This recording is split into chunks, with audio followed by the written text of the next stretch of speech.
udah gini aja. Di 11 hari ke depan Bapak mempunyai dana berapa untuk mencicil, ya udah Bapak bayarkan saja. Ya, Saya tidak akan mengasih target berapa-berapa, intinya Bapak kan udah berniat ya.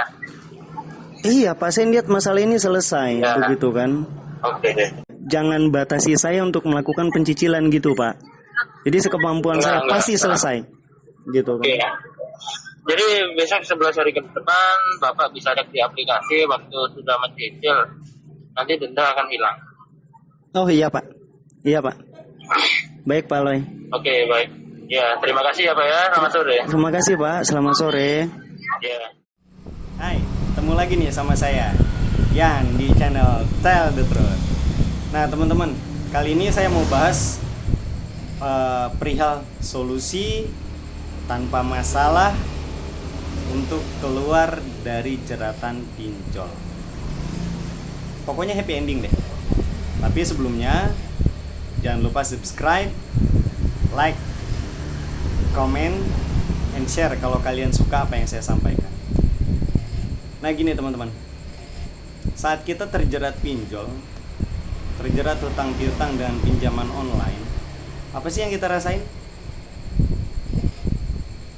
Pusing pasti, mumet iya, suntuk ya iya, malu ya iya, kemudian stres pasti. Nah, apapun yang kita rasain, pada hakikatnya semua sama. Setiap orang ngerasain hal yang sama. Cuma begini, setiap orang juga punya cara yang berbeda. Ada yang pakai kabur, ada yang pakai cara face the truth, hadapi kenyataan. Ada yang pakai cara gali lubang tutup lubang. Ada yang pakai cara jual aset. Ya intinya masalah ini selesai lah. Tapi yang ingin saya titik beratkan begini, kalian udah pada tahu belum kalau ternyata pinjol itu punya satu kelemahan? Tahu nggak kelemahannya apa? Simple kok. Kelemahan mereka adalah regulasi. Nah, regulasi yang saya maksud di sini adalah Undang-Undang Ekonomi Digital yang semestinya sudah dibuat terlebih dahulu sebelum pinjol ini marak bermunculan di Indonesia gitu loh. Kemudian yang jadi pertanyaan, lalu siapa yang menjadi payung hukum atau yang melindungi atau yang mengatur aktivitas para pinjol ini, para perusahaan fintech? OJK jawabannya. Kemudian artinya secara langsung semua perusahaan peer-to-peer lending, fintech alias pinjol harus tunduk patuh terhadap peraturan yang dikeluarkan oleh OJK, termasuk kebijakan yang diterbitkan oleh OJK. Salah satu kebijakannya adalah restrukturisasi.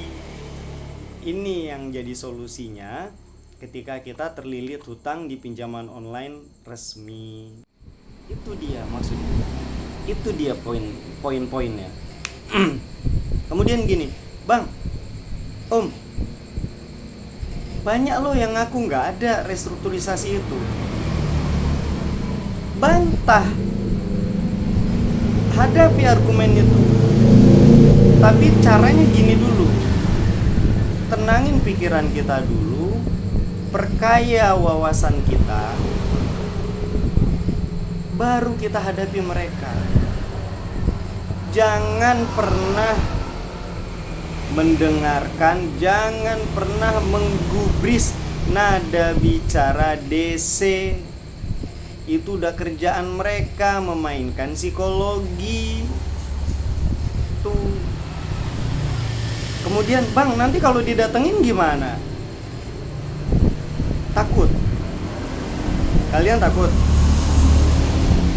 Pasti ada sesuatu, ada alasannya kenapa kalian takut. Takut malu kah? Takut dibenci orang kah? Takut nanti dimarahin oleh keluarga kah? Sebenarnya itu semuanya gak perlu terjadi ketika pada saat kita melakukan pengajuan pinjaman online. Semuanya diawali dengan kejujuran gitu loh. Kita cerita ke pasangan hidup kita cerita ke keluarga kita, minta pendapat mereka. Itu yang jarang orang lakukan. Kita seolah-olah mampu menyelesaikan semuanya pada akhirnya nanti. Nyatanya banyak banget yang galbay. Bangga gitu kalau seandainya galbay. Saya mah nggak banget deh. Malulah sama diri kita sendiri yang telah dibesarkan, yang telah mengenyam pendidikan, yang telah dirawat oleh orang tua kita. Tapi kita nggak bisa nyelesain masalah gitu loh. Dan kita selalu menghindari masalah itu, atau kita alihkan permasalahan itu. Harusnya malu. Tapi berbangga dirilah dengan kalian yang punya segudang masalah, tapi kalian hadapi semuanya. Syukur-syukur nggak ngerepotin orang. Kalian pasang badan atas segala yang kalian perbuat. Nah, masalah pinjol ini, mereka kan, andai gini deh, kalian terjebak di pinjol resmi, berizin dan terdaftar. Kemudian mereka kan terikat oleh peraturan. Nah, regulasi hukum ekonomi digital itu nggak ada. Undang-undang ekonomi digital itu belum ada sampai sekarang. Kemudian mereka harus tunduk patuh terhadap siapa?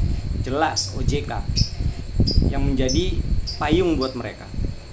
Kemudian kalau untuk menyelesaikan permasalahan utang piutang ini, nasabah-nasabah yang memang benar-benar kesulitan ekonomi dan ingin menyelesaikan permasalahan ini, OJK kasih kebijakan, Pak, Bu, Om, Tante. Restrukturisasi. Hak kita ngajuin restrukturisasi itu loh. Cuma kalian udah tahu belum regulasinya gimana? Syarat-syaratnya gimana? Sebaiknya pada saat kalian ingin mengajukan restrukturisasi itu, kalian pahami dulu. Kalian perkaya wawasan kalian dulu. Syarat-syaratnya kalian baca dengan baik. Kalau memang kalian memenuhi kualifikasi yang ditetapkan oleh OJK, ya kan, dan kalian termasuk ke dalam golongan nasabah yang berhak mendapatkan restrukturisasi, go ahead, ajukan GPL, gak pakai lama. Apalagi misal kalian pakai data-datanya valid. Hutang itu, Pak, Bu, Om, Tante, Bro, bukan hal yang menyedihkan gitu loh. Bukan hal yang harus ditakuti. Kalau memang kalian itu berhutang untuk kebutuhan yang memang krusial, lain halnya untuk memenuhi gaya hidup. Nah, itu yang keliru. Nah, itu yang akan membuat kalian hancur, membuat kalian malu, membuat kalian terpuruk. Akan dirundung rasa penyesalan, akan dirundung rasa bersalah. Ya enggak? Karena kalian tidak menempatkan sesuatu itu pada tempatnya. Kalian berhutang sah, halal, cara yang diperbolehkan oleh agama, cara yang diperbolehkan oleh undang-undang yang berlaku di Indonesia. Tapi kan utang piutang itu juga kan ada aturannya, ada aturan mainnya.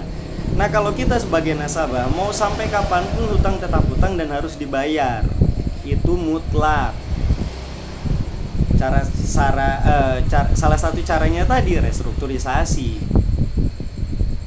Kayak gini, kita bahas, Bang.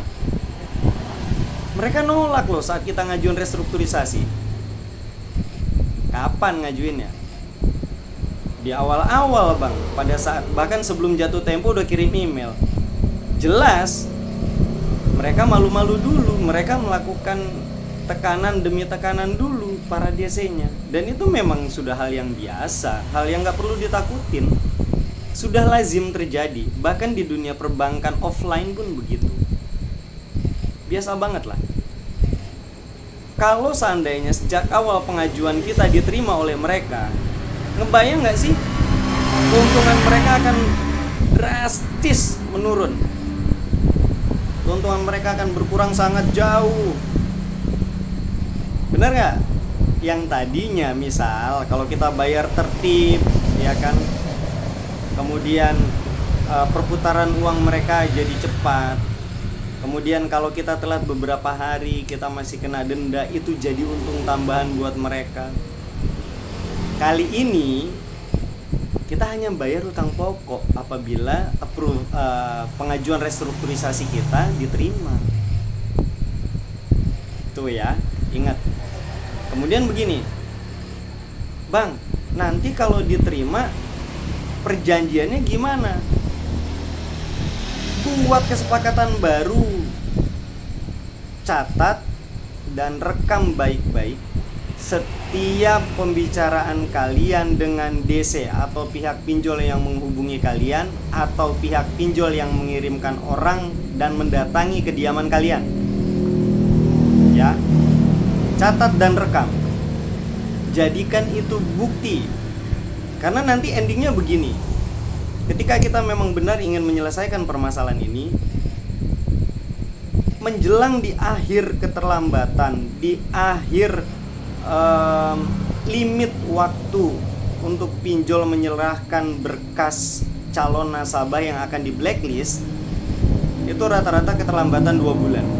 Mereka udah siapin tuh berkas-berkasnya. Mereka akan nawarin kok, Pak, ini ada masalah apa? Penagihan mereka cenderung baik. Kenapa?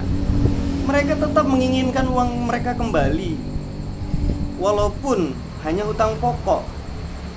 Tuh kan, aneh. Kalau menurut saya sendiri sih, kenapa sih penawaran ini tidak sejak awal gitu loh. Ketika penawaran ini memang sejak awal sudah ada, dalam artian pinjol sendiri mengerti kebutuhan nasabahnya gitu kan, kesulitan nasabah yang saat ini, nasabah-nasabah mereka saat ini, saya rasa nggak akan begini kejadiannya. Kita nggak akan stres, nggak akan ada lagi kejadian orang mati bunuh diri gara-gara terlilit utang pinjol. Nah, balik lagi masalah restrukturisasi. Kemudian setelah kalian negosiasikan dengan DC yang menghubungi kalian di akhir-akhir atau keterlambatan sudah di atas 2 bulan atau di atas 1 bulan lah, paling cepat begitu kira-kira. Negosiasinya, yang pertama kalian harus sampaikan proses awal pada saat kalian ditagih oleh DC-DC sebelumnya. Syukur-syukur kalian bisa buktikan gitu loh, buktikan dengan data. Karena jadikan prinsip begini, jangan pernah bermain-main dengan orang yang punya data.